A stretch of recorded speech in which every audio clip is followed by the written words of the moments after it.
سلام. به آموزش چند کلید میانبر در نرم افزار پاورپوینت خوش اومدین. اگر از محتوای این ویدیو لذت بردین لطفاً کانالم رو سابسکرایب کنید و اگه نظری دارید برام بنویسید. خب در این جلسه ما میخوایم کلیدهای میانبر برای قالب بندی و ویرایش رو به شما آموزش بدیم.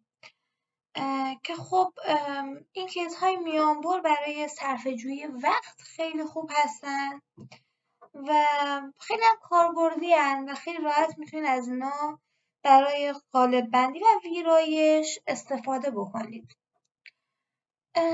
شما میتونید از کلید میانبر کنترل و X یک متن یا تصویر یا هر محتوای دیگه‌ای که داخل اسلایدتون قرار داره رو کات بکنید.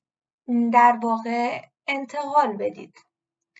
مثلا اگه من بخوام این رو کات بکنم، همینطور که مشاهده میکنید وقتی کنترل X رو زدم کات شد این متنی که من داشتم، این کادری که من داشتم و خب برای دوباره برگردوندنش و یه جورایی برای پیست کردنش کنترل و وی رو میزنیم و دوباره برمیگرده. یک جورهایی میشه گفت که منتقل شد. میتونیم این رو به اسلایدهای دیگه هم منتقل بکنیم.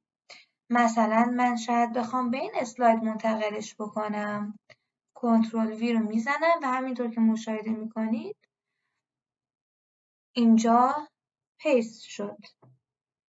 فقط این که این یه ذره تو هم شده. الان میتونید شما مشاهده بکنید که اینجا پیست شده. خب حالا من کنترل Z رو میزنم تا این تغییراتی که انجام دادم به حالت اول برگرده. خب آموزش بعدی کنترل C هستش که در واقع مثل کنترل X عمل میکنه، با این تفاوت که کپی میکنه، کات نمیکنه. شما میتونید متن، تصویر و یا هر چیزی که داخل اسلایدتون هست رو کپی بکنید. من اگه الان کنترل C رو بزنم این عکس من کپی شده و کنترل V رو اگه بزنم همونطور که مشاهده میکنید دوباره پیست شد. در واقع یک کپی از این عکس دوباره ایجاد شد. حالا من کنترل Z رو میزنم تا برگرده به حالت اول. در بعضی از نسخه ها که حالا ممکنه قدیمی تر باشن اون نسخه ها، اگه شما کنترل و اینزرت رو بزنید همون کار کنترل و C رو انجام میده. یعنی میاد و متن، تصویر یا هر محتوایی که داخل اسلایدتون هست رو کپی میکنه.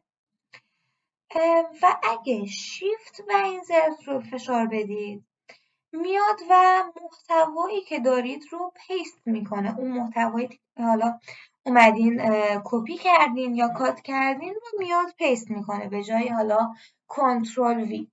ولی خب بیشتر افراد از کنترل C و کنترل وی استفاده میکنن و اینها رایج‌تر هستن.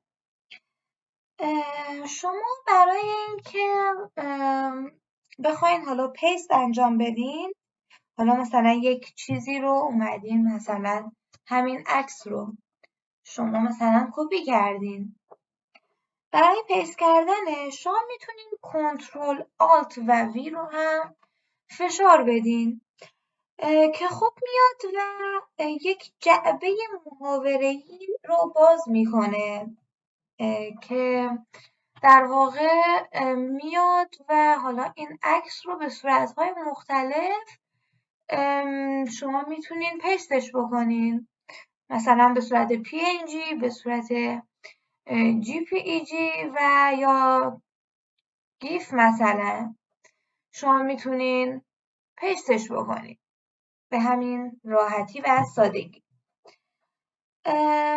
و اینکه در این ویدیو آخرین آموزشمون، آخرین کیز میانبری که میخوایم بگیم، حذف یک حالا متن، تصویر یا هر محتوای دیگه است که شما خیلی راحت میتونید با فشار دادن دکمه دیلیت اون چیزی که میخواین رو پاک بکنید.